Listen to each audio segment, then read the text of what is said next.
Welcome to Salt of the Earth, Northwich People of Action, the podcast celebrating the people, projects and community events that help make our area such a special place. In this episode, we speak to David Buxton, one of the driving forces behind the launch of Weaver Valley Rotary Club back in 2019. He shares why the group was created, what makes it different, and challenges some of the common misconceptions about who Rotary is really for.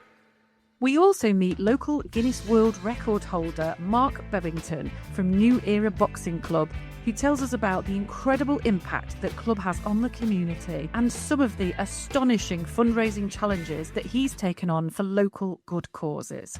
And we talk to Helen Powell to hear about her experience of organising our charity-focused business networking events.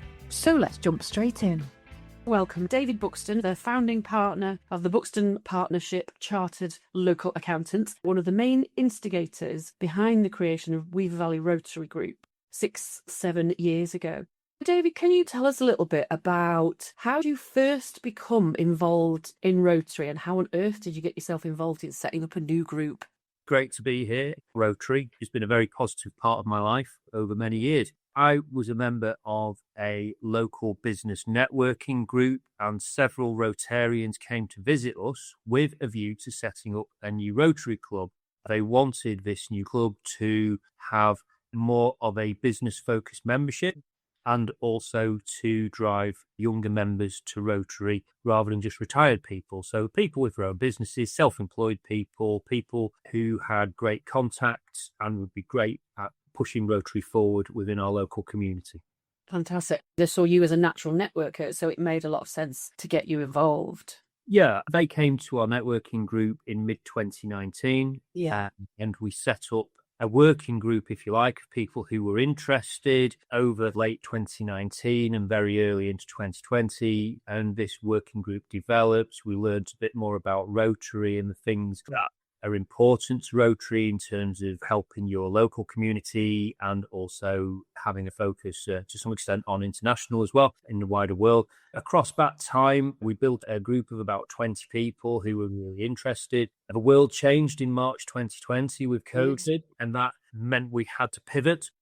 We had to spin on a sixpence and take the group online whilst we were all asked to stay home. But that didn't stop us meeting. It didn't stop trying to do good work in the local community. And it didn't stop us finally becoming a proper, fully fledged Rotary Club in July 2020.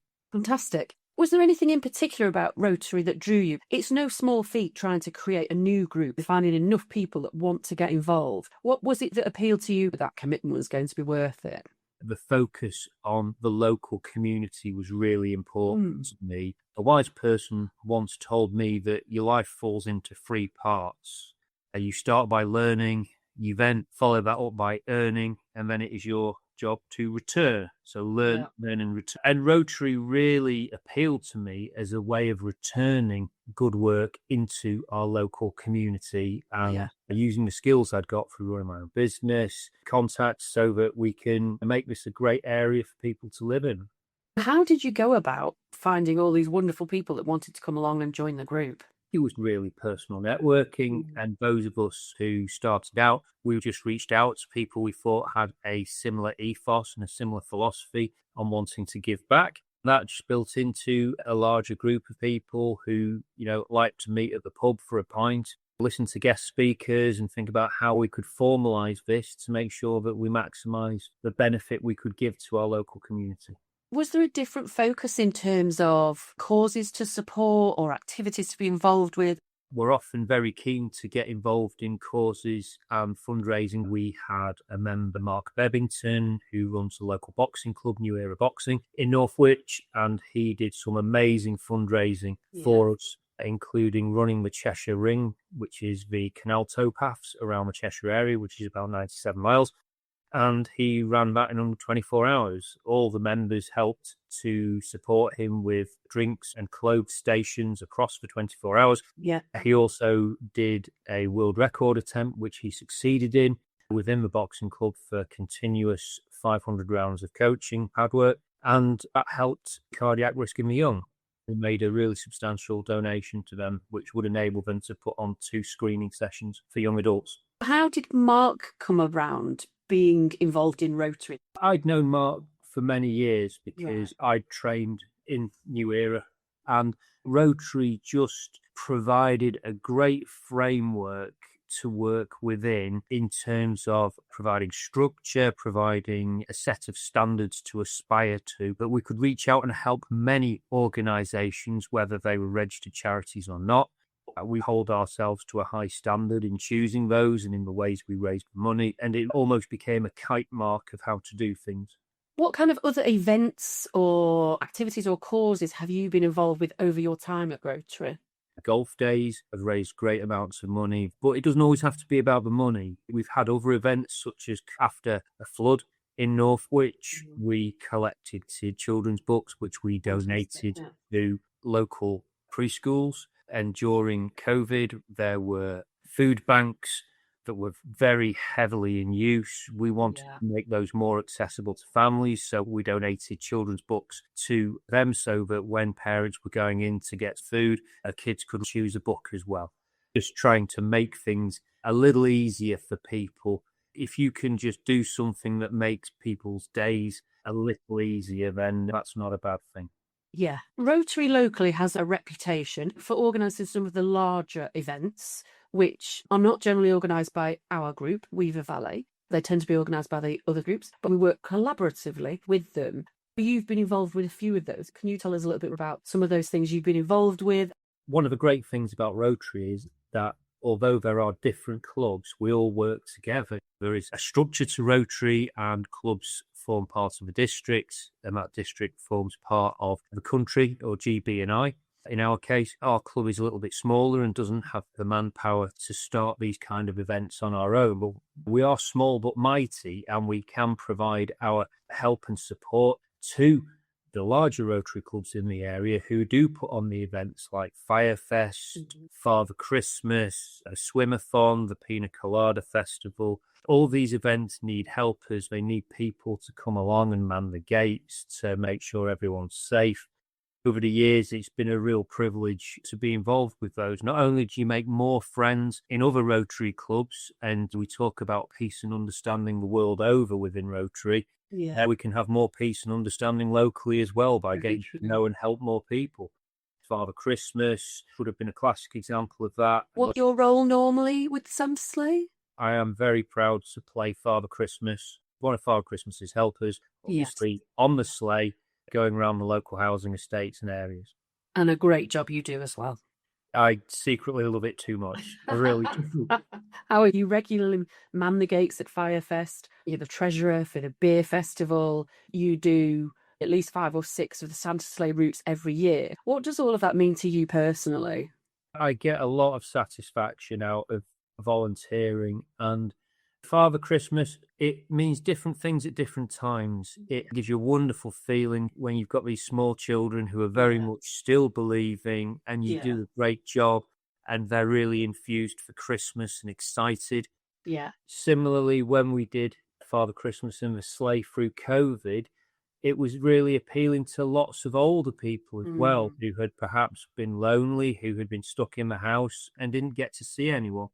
The sleigh and Father Christmas, the elves and the music, is just something that hinted at continuity, that this happened before COVID, it was happening through COVID, and it would continue after COVID. Just to give people a little something that was familiar and to bring a little bit of joy to them. And probably in a more specific way, as Father Christmas, I also went into a local dementia care home and spent time with the residents who were at different stages of that journey and who greatly enjoyed the visit. Itself was incredibly emotional, incredibly touching, and incredibly rewarding in equal measure. Not easy, but something that has given me memories that will last till the day I die. David, you've been involved in quite a lot of the big events, and with some of that, you're giving quite a lot of time. But if people are thinking they'd like to get involved in giving something back to their local community, but maybe they haven't got massive capacity, is it still something that would fit with them? The time required is as much or as little as you want to give. It's fair to say Rotary would always say your family comes first, business or your job is also important, and Rotary's there as a positive to fill in some of the gaps. Your time contribution could be as little as an hour a month. Yeah. or it can be as much as you want. There's always work that needs to be done locally, from crocus bulb planting to helping with the Fire Fest or the Swim-a-thon or the Pina Colada Festival, the Beer Festival as well. The simple way to contribute would be to just help on the door for an hour or to help pull pints for an hour. Any contribution is valid and really gratefully received. There are other groups who do a bit of litter picking down the River Weaver tied in with Rotary. There's so much that can be done. It's not an overarching commitment because we're all busy people. We've all got busy lives. And we know that if you sign up to something that demands too much of you, it's unsustainable. There's got to be a balance between all the other things in your life and having a little corner for Rotary, but it's not there to overwhelm everything else. How would you describe our regular Rotary meetings? Informal. We do have a broad structure which we hang the meetings on, but it's really quite fluid, quite organic. Everyone has a voice, everyone can speak up. Some clubs, I will say, do like the formality of a more traditional Rotary meeting, but that has never been something that's appealed to our members. So we used to keep it a little bit more informal and just go where the discussion takes us.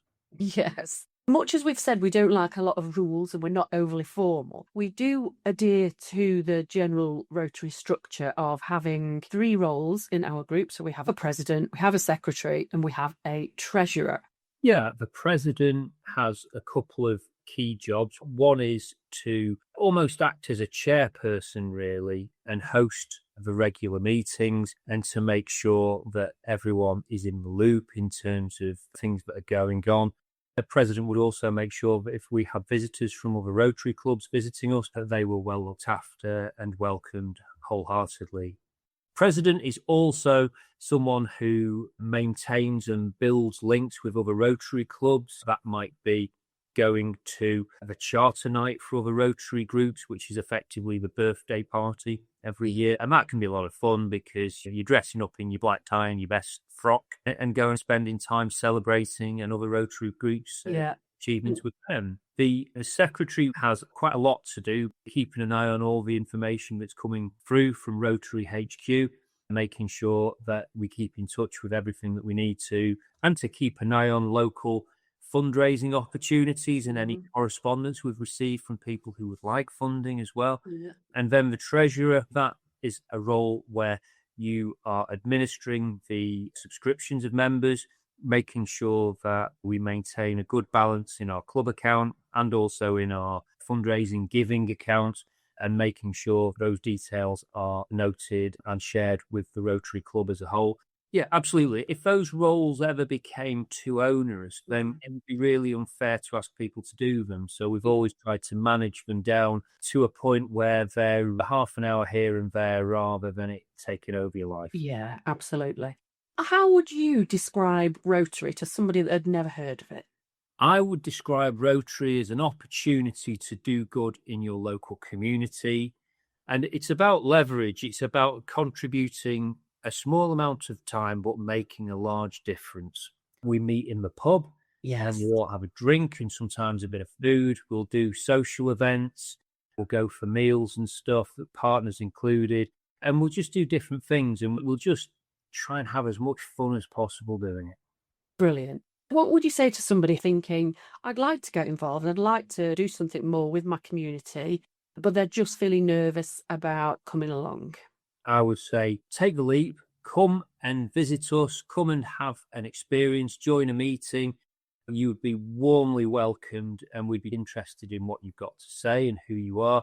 There's no overarching formality or stiffness or little cliches or cabals within the club. Everyone is welcoming, everyone is friendly. And the great thing is you could come as a visitor and you might have your own cause locally that you really like to push forward. And that might then become a discussion of a funding application if you run a local hedgehog hospital. Perhaps that's something that we could look at in future because we can look at anything we want to. Yes, I think that's a really good point because there's a few of us that have brought causes. So, for instance, we've had a Ukrainian lady living with us for almost 4 years now since the war started. And there's been a couple of very specific projects that some of the Ukrainian help groups, particularly in the early days, were looking for. So I was really pleased to be able to put them forward. You got involved through the perspective of the boxing. Helen has brought Cuddington and Sandyway Youth Club, and we've done loads of work with them over the last 18 months. So it really is an opportunity that if there's something that you're interested in or involved with, or it's just a cause that's close to your heart, then this gives you the chance to actually bring them to us and see if we can help. Yeah, if you're bringing passion and enthusiasm to the table for a local cause, then we're the place to be, because we will magnify that for you and leverage it so that there's some real good outcomes. Fantastic. Your cause, for what drives you forward, and also what you believe makes a difference in our local community, because there's no way I would sit here and say I know everything that's going on locally. Hey, the more people we have sitting around that table, the more we know about what's truly going on and the more good we can do. Yeah, without a shadow of a doubt. We've shared lots of information. We've told them a little bit more about Rotary. They've got to know you a little bit more. Thank you for your time, David. That's been fabulous. Thank you. I really appreciate it. It's great to talk.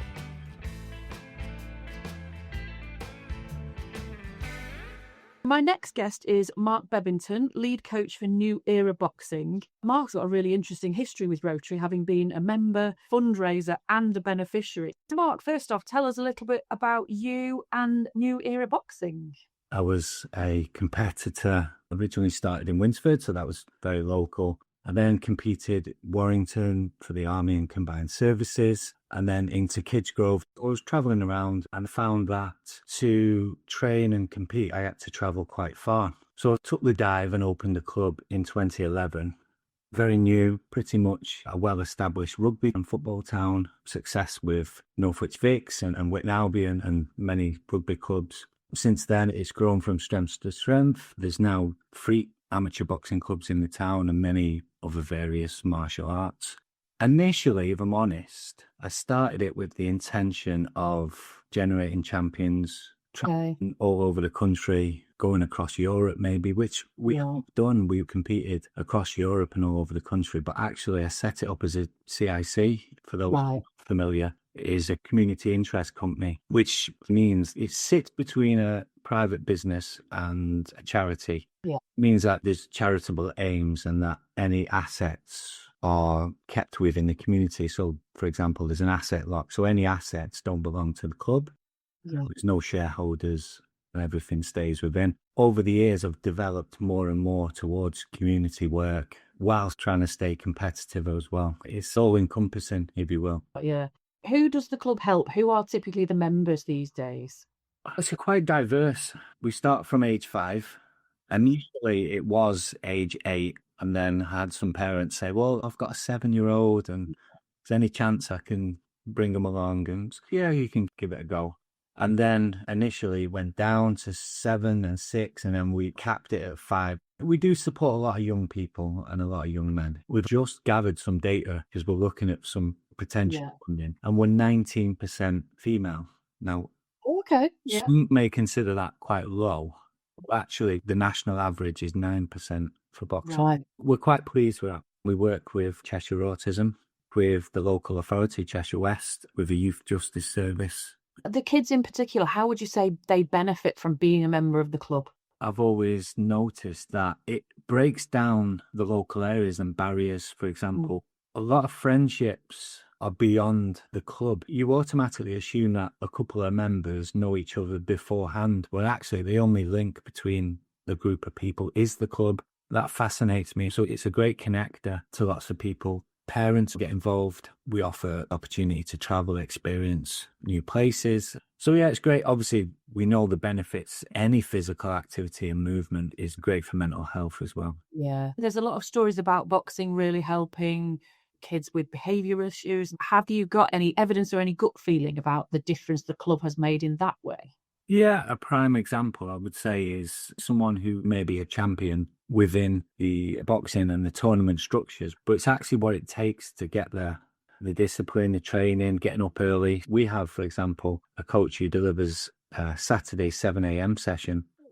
Now, that's quite early for lots of young people, especially in the teenage years, to be up for 6:30 in the morning to dedicate themselves to training. But what that means on the Friday night, they're going to bed early, they're not out, they're thinking about the next session the next day. We had one young lad who was getting into a little bit of trouble, came into the club many years ago, competed, worked, developed, and now he's serving in the Royal Marines, lives local, obviously works away. 2 children, happily married, great. Got another lad who joined the Metropolitan Police in London, travelled down to there, developed his career. Yeah. These are coming in as teenagers, need a little bit of guidance. They're great examples of young men who've went on to make a great contribution. Yeah, it's really helped them to map out a great future and make the best of life, which is fabulous. You've got an interesting story with Rotary, Mark, because a lot of the people that we're talking to who benefited from Rotary are pure beneficiaries. Actually, you've been a member, a fundraiser and a beneficiary. How did you first get involved with Rotary and what was it that tempted you to get involved? It was actually my accountant, Dave Buxton, and he was one of the founders of the Rotary Club, and his belief was, we're going to do this a little bit different. We're going to be more of an open network. And I got talking to him and he was openly advertising, come and join us. We're really welcoming. So my initial thought, as it may be for a lot of people, is it really for me? Yeah. So he said, come along. We have a breakfast, which is a great part of it. Coming for a cup of coffee and a breakfast. And I found really great people. They want a very similar community work, outreach, supporting people. So I went as a guest and I eventually left as a member, which was great. And then COVID came along and it was my first experience of Zoom and Team. Oh, yeah. And such like. It was a great virtual meeting place where people could stay connected really at a time it was needed. Yeah, absolutely. What did you get out of being a member of Rotary? The main thing is knowing and contributing to the work that's out there. Yeah. It's easy to forget so much that goes on behind the scenes. Yeah. The events locally, and I know this is happening across the country, and the amount of Rotary clubs out there is amazing, really. It's quite a unique organisation that just wants to help people and just wants to give back, which is fantastic and is much needed.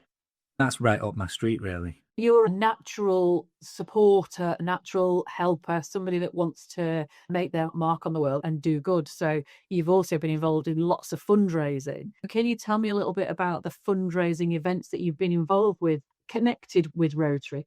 The first one was the Cheshire Canal Ring.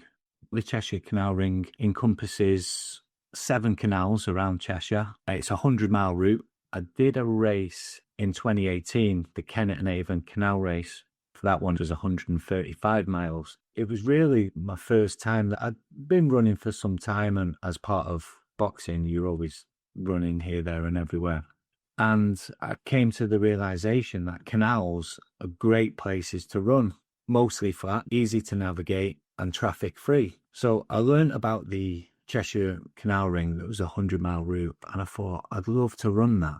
If I'm going to run it, I may as well do it for a good cause. So I done it for Cheshire Young Carers, a charity that support young people who are providing support for older relatives. And I did that run as a solo run, but obviously I realised that amount of time when you're running for 24 hours plus, you need support.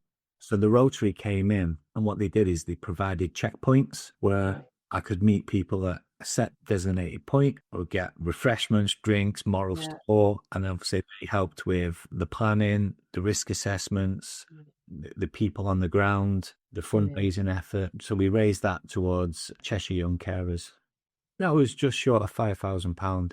Fantastic.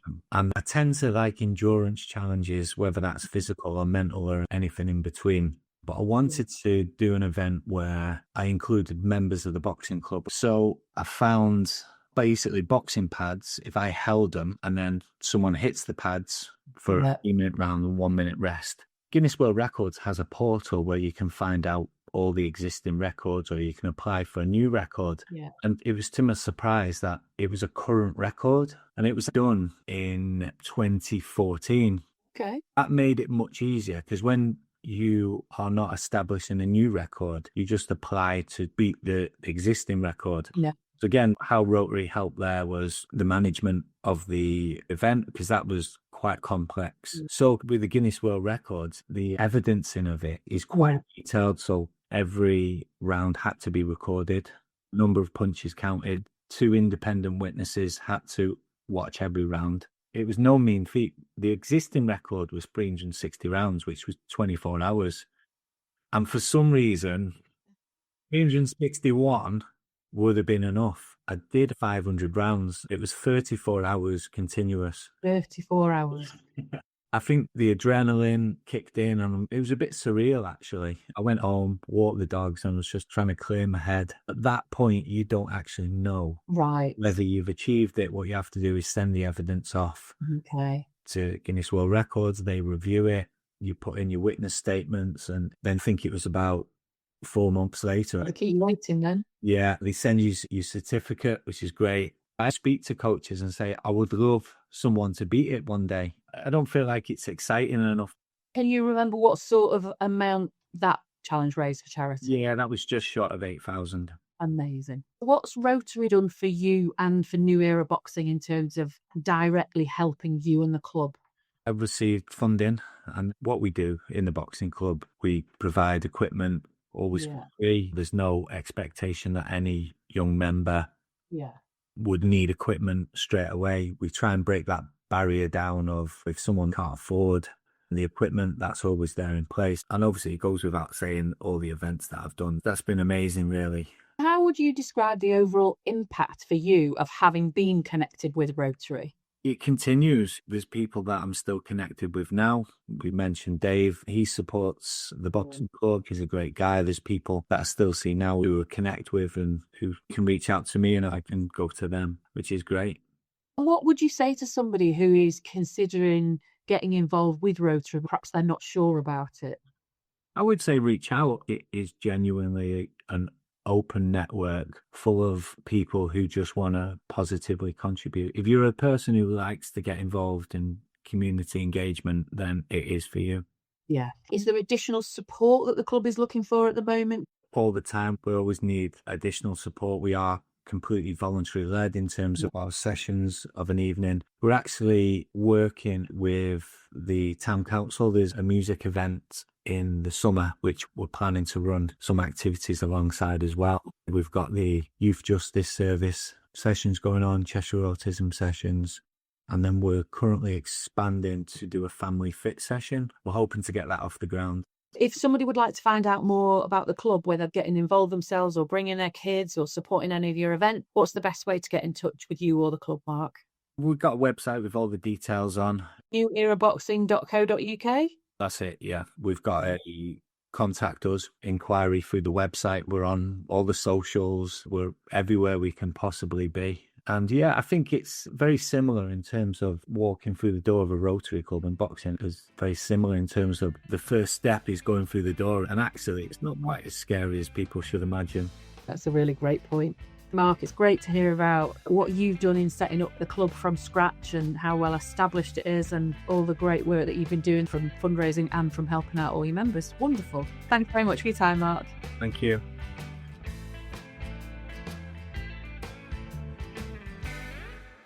Hello again to Helen Powell, one of our Weaver Valley Rotary members. She's back to talk about our networking event. Great to talk to you again, Helen. Hi, Paula. It's lovely to be back. Tell me a little bit about the business networking events that Weaver Valley Rotary has organised. What's it all about? How did it come about? It's pretty awesome. One of our members, Chloe, brought this to our attention and we all went, that sounds a great idea, and planned and went on with it.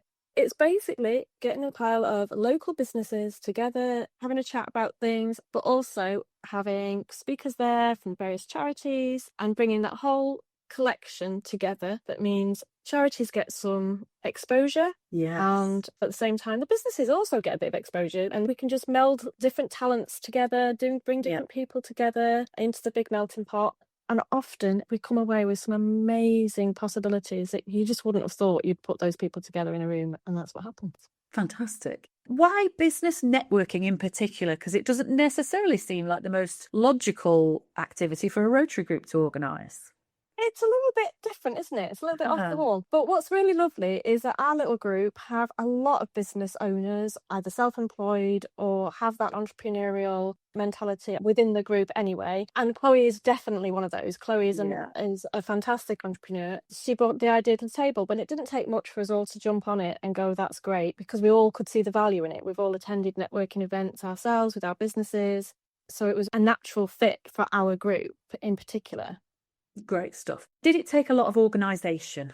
Not really, because all things take organisation and effort, obviously. But I think because it was an area that we're all quite used to working in and attending these kind of events, we knew the ropes. So it was one of those that was easier to pick up.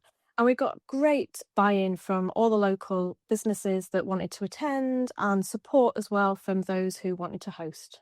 Wonderful. And where have these events happened?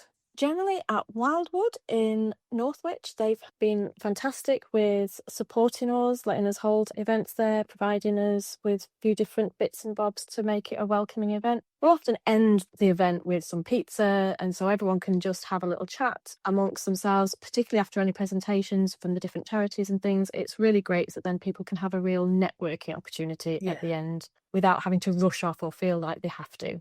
Yeah, perfect. And let's face it, we all love pizza. Well, who doesn't love a pizza?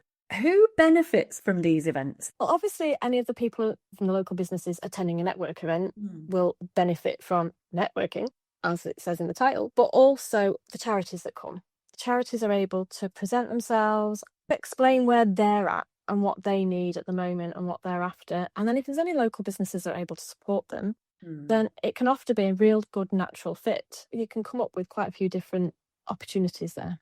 Yeah, I found in my experience as well that because small businesses can make decisions so quickly, that if they're put in front of a charity that just resonates with them, then they can immediately build a connection with that charity, and you might get a great partnership going forward, which can be much harder to build with some of the big corporates, let's just say.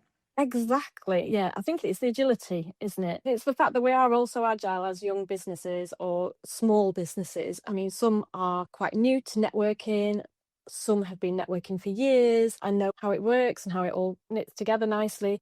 But bringing all that together and being able to just react to, oh, that's a good idea. That's a great person I could talk to. Or even just, I know someone who would help that charity. Yes. Or because all the little businesses can react to whatever the charity's needs might be, far more than a large corporation can.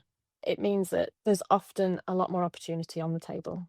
What kind of numbers have we had at these events so far? Probably on the smaller side. It really varies. It depends. We generally have 2 to 3 charities come along to talk. So that gives you an idea of the various businesses in the room. So it can really, really vary. But you're not talking like a massive corporate event. This is much more local community, local businesses coming together to connect with various opportunities, all within Northwich and the surrounding area. Fantastic. Is there any external funding or support for this, or is it all down to Rotary? It's pretty much down to us, this one. Yeah, we're good at this, aren't we? I mean, you've been heavily involved with organising it, Paula, as well. Yeah. So it's not highly intensive because you're used to attending the networking events, you know what's involved, that kind of thing. But yeah, it's Weaver Valley's little baby project, really. Yeah. We have fun doing it. We do have fun doing it. And I think something you've touched on is that it plays to our strengths, doesn't it? Because we've got lots of business owners in our group, this just allows us to use our skills, to tap into our networks, to offer something to our network that's really useful to them, but also to invite along some small local charities that can also benefit. It's like a win-win-win. It is. It's the triple win. I think it's amazing. And I think as well, because within Weaver Valley Rotary, all the people that have businesses, they're different. So they're bringing different networks to an event. So you're going across borders and across different domains of wherever we're working. And you bring that agility into that as well. And it's amazing what we can get achieved. Can you remember which kind of charities that we've had that have benefited from coming along? We've had quite a few. Cheshire Without Abuse. We've had quite a nice response to that as well, because that was obviously quite a sensitive charity and lovely to support. And it was amazing how many local businesses really did want to get on board and help them. The Alzheimer's groups came in and did a lovely presentation. We've had the youth club as well. It's just been a nice general cross-section of projects. Can you remember what kind of businesses have come along to these networking events? a really wide range of people that you wouldn't necessarily put in the same room together. Yeah. We've had all kinds of things. We've had Emmy Florence, who is doing a lot of mentoring for neurodiverse community. We've had Paul Wilcock, he's a photographer, and he donated some things for our raffle. A lot of really different businesses. Do we know what people have said about the event afterwards? We had some lovely feedback from Annie from Cover to Cover. She came in April last year, and it's really nice because it's another small business. They've opened business in Northwich, new to the community. So it was great to connect her with other people and local businesses that were also attending. She gave us a quote and she said, "Attending the Weaver Valley Rotary Club networking event came at just the right time for me. A couple of months before we opened Cover to Cover. We hadn't traded in Northwich before, so the event was helpful to make contacts with other town centre traders and get our business off to a flying start." I remember talking to Annie that day, and as she said, it was just before she was about to open the bookstore, and everybody was so excited. I think people love the idea of a new business, particularly in the heart of the town centre, and the opportunity to help and build those connections was definitely something that people really enjoyed on the day. Yeah, the networking generally, as I say, whether it's new small businesses or existing businesses within the local area, it's great to see them getting together. Yeah, without a doubt. Now, you've touched on that we had some prizes donated. The fees that people pay to attend the networking, the majority of that has then been donated to the local charities. So they get to come along and talk in front of a group, but they also get to take away a little donation as well. And some of how we've done that was through raffles. And we've had some really lovely prizes donated by local businesses, haven't we? We have. I think what was really good about some of the raffles we've held in the past is obviously within our group we've donated a bottle of wine, a box of chocolates, those kind of things, the standard raffle prizes. But we've had amazing ones donated from local businesses as well. Some that have attended the event, some that haven't. Yeah. And it's really great to have that offering to anyone who comes along to the networking event, that they can also learn about that other business and reach out, but also take away something that is a real opportunity for them. For example, like Paul Wilcox donated a photo shoot. I mean, what an amazing thing to have for a small business, to have that opportunity to just have some business photography free of charge from their point of view. They've won it in a raffle, and that promotion that they could use is a brilliant prize. So yeah, we've had some really, really great prizes donated along the way. We're bringing the business community together. We're providing new opportunities for people who might not get together otherwise. We're bringing some local charities into the room, giving them an opportunity for exposure and also for a little donation as well. So I'm sure everybody listening now is thinking, this sounds incredible. When's the next one? The next one is on the 20th of November. If somebody's nervous about networking, is this a good event for them to get involved with? Definitely, because it isn't huge. It's not too overwhelming. We're all just a friendly bunch anyway. Yeah. So it's definitely a great thing to come along to. And why not just meet some local businesses? You never know where those conversations and those connections might lead. No, you never know. If events coming along, get in touch. It's going to be another great show. Wonderful. Thank you so much for that, Helen. It's been great to hear about the networking event and great to hear about that connection of business, community and charity as well. Thank you very much. Thank you. We really hope you've enjoyed this episode and hearing the stories of the people, projects and volunteers who help make our area such a special place. We'd love to think it might even inspire you to get more involved in your own community, whether that's through volunteering, supporting a local project, or perhaps even becoming a Rotary member yourself. You'll find links alongside this episode to all the organisations and events we've featured today, so you can find out more or get involved with any that particularly interest you. If you've enjoyed listening, please follow the podcast and leave us a rating or review. It really helps more people to discover these local stories. And if you know somebody else who'd enjoy this podcast, we'd love you to share it with them too. If you'd like to find out more about Weaver Valley Rotary or come along to one of our meetings, you would be very welcome. And you can find all the details at www.weavervalleyrotary.org. Thank you so much for listening.